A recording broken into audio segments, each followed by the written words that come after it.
dalo jurung megawo-gawo. Nemu doa kulun emak konyong donjak mangan ato sakit mangan ulun tanggung jami dapeng dalam rando.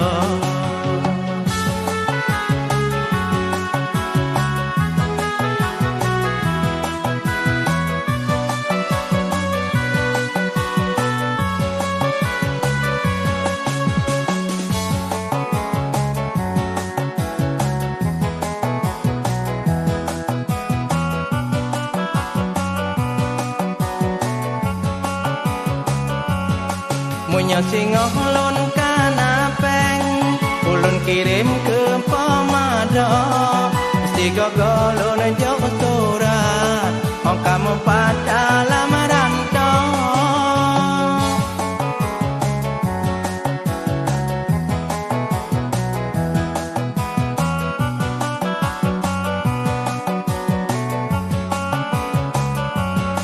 Wajib pema ulun ingat keibadan hana tua sopan santun tubuh mangat beru jahat kugen kuda beta pubro nan gampung dah.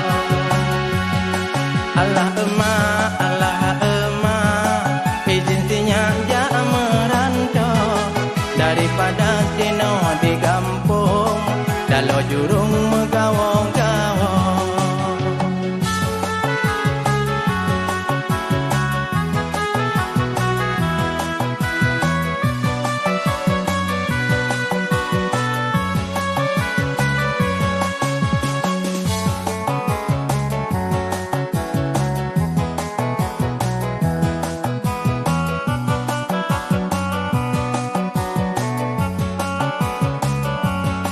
Munyo singoh lon kanapeng lon kirim ke pemado mesti gogolun jok surat ong kamu pada lamaran do.